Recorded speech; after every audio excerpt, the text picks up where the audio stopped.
Dalam hal pengalaman sebagai pemain, Paulo Sousa jelas nggak kalah. Sama seperti Kifu dan Dejan Stankovic pernah main di Serie A, Paulo Sousa bahkan pernah main untuk Juventus, main untuk Inter dan Parma.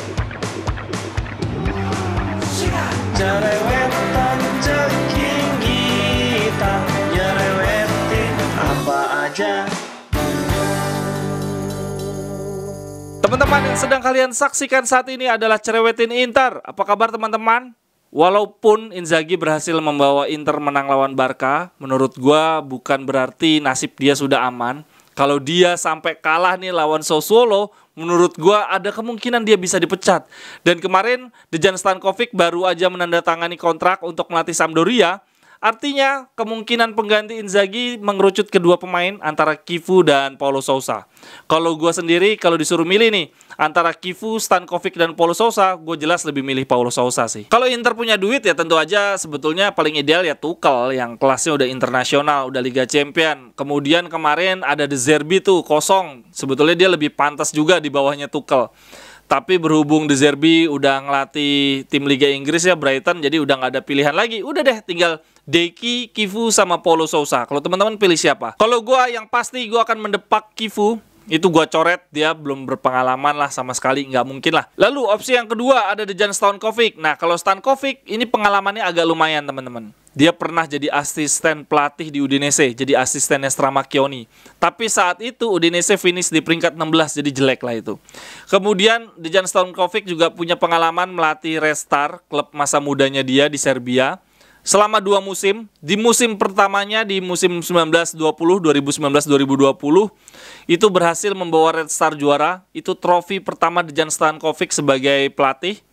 Bahkan luar biasanya ini jarak poinnya 14 poin dari peringkat 2, Partizan. Lalu di musim keduanya bersama Red Star lebih luar biasa lagi teman-teman.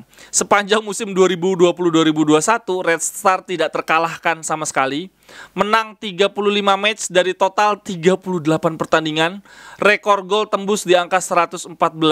Menang Copa Serbia juga lawan Partizan adu penalti. Jadi itu puncak karirnya Dejan Stankovic bersama Red Star. Karena di musim berikutnya akhirnya dia memilih resign, memilih mundur karena gagal melaju ke Liga Champions setelah ditundukkan Maccabi Haifa. Walaupun prestasinya mentereng bersama Red Star, tapi menurut gue ya biasa aja lah. Karena si Red Star sendiri sebelum si Dejan Stankovic datang, itu prestasinya juga udah bagus, udah juara juga di musim sebelum Stankovic masuk. Si Red Star peringkat 1 dan runner up di Copa. Jadi bagi gue ya nggak bagus-bagus banget lah, nggak spesial banget tepatnya. Artinya gue lebih memilih Paulo Sousa untuk menggantikan Simone Inzaghi dibandingkan Dejan Stankovic sama Kifu. Dalam hal pengalaman sebagai pemain, Paulo Sousa jelas nggak kalah. Sama seperti Kifu dan Dejan Stankovic pernah main di Serie A, Paulo Sousa bahkan pernah main untuk Juventus, main untuk Inter dan Parma. Jadi pengalamannya sebagai pemain di Serie A lumayan juga. Dan lebih lagi pernah melatih di Serie A di tahun 2015-2016. Paulo Sousa ngelatih Fiorentina menggantikan Vincenzo Montella. Saat itu di musim sebelum Paulo Sousa datang, Fiorentina mainnya bagus tuh musim 2014. Finish di peringkat 4, kemudian masuk semifinal Coppa Italia sehingga si Vincenzo Montella ditarik ke Milan. Nah, Paulo Sousa sebagai pelatih debutan, belum pernah debutan dalam artian belum pernah ngelatih di Serie A ya, sempat dianggap remeh tuh. Bisa nggak dia nerusin legacy dari Montella? Ternyata bagus, mainnya cukup menarik, dapat pujian juga, finish di peringkat 5. Kemudian pernah ngebantai Inter juga di musim itu 4-1. Di musim 2015-2016 itu Inter finish di peringkat 4, si Fiorentinanya di peringkat 5. Tapi kemudian di musim berikutnya, musim 2016-2017, Fiorentina peringkatnya turun jauh di peringkat 8 sehingga Paulo Sousa kontraknya tidak diperpanjang. Cuman yang membedakan antara Paulo Sousa dan Montella, permainannya lebih menyerang, lebih atraktif. Di zamannya Montella, top skornya Fiorentina itu di Serie A ada Ilicic 8 gol, kemudian top skor di seluruh kompetisi ada Mario Gomez dengan 10 gol. Sementara di zamannya Sousa, Ilicic bisa cetak 13 gol, kemudian di musim berikutnya ada Kalinic dengan 20 gol. Jadi permainannya si Paulo Sousa itu atraktif, nyerang banget. Selain pernah ngelatih Serie A, Paulo Sousa juga pernah ngelatih di Liga Tiongkok, pernah ngelatih Bordeaux walaupun hancur-hancuran. Kemudian saat ini melatih Flamengo, ada di peringkat 5 di Flamengo tuh sekarang ada Vidal, ada Gabigol, ada David Luiz. Artinya Paulo Sousa setidaknya punya pengalaman melatih pemain dengan nama-nama besar. Hal yang nggak dimiliki oleh Inzaghi ya. Inzaghi tuh kan ngelatih nama besar palingan cuman Immobile, Sergei Milinkovic-Savic, itu masih jauh lah. Menurut gua karir kepelatihannya Paulo Sousa nih bener-bener kayak roller coaster sih. Naik turunnya parah banget. Awal karir dia jadi asisten pelatih Portugal dulu, kemudian melatih 3 tim di Liga Inggris dengan prestasi sangat amat jelek. Melatih KPR, Swansea, kemudian ada Leicester, itu kalah mulu. Kemudian setelah gagal melatih di Liga Inggris, dia merantau ke Liga Hungaria, melatih klub namanya Videotron. Di sana dia juara.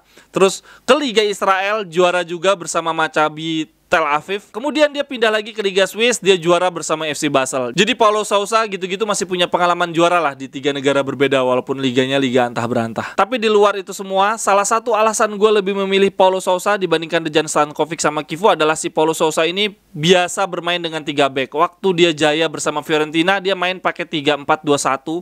Saat itu Alonso lagi ngamuk-ngamuknya, ada Bernardeschi juga. Nah, menariknya bersama Flamengo saat ini dia main dengan formasi 4-3-1-2. Jadi masih cocok lah dengan skuad Inter saat ini. Beda cerita dengan Dejan Stankovic. Stankovic itu mainnya pakai 4-2-3-1 atau 4-3-3. Gayanya Mourinho banget. Dan itu nggak cocok buat Inter saat ini. Inter kan nggak punya penyerang sayap, nggak punya Perisic, nggak punya Alexis Sanchez. Paling penyerang sayap kita siapa saat ini? Cuma Korea. Jadi nggak cocok dengan pakem bermainnya Stankovic. Jadi kalau sama Paulo Sousa kan kita bisa tetap main pakai 3-5-2 atau bahkan 3-4-2-1 karena si Paulo Sousa agak fleksibel dalam hal formasi. Bahkan kalaupun pakai 4 back, kita bukan 4 back yang pakai penyerang sayap, kita pakai 4-3-1-2. Bisa tuh, berarti sayap kanannya bisa pakai Belanova atau Darmian, sayap kirinya Di Marco, kemudian back tengahnya bisa Bastoni, Skriniar, Dufre, Acerbi. Wah, luar biasa banget. Kemudian di 3 gelandangnya kita punya Mkhitaryan, Brozovic, Aslani, Barella.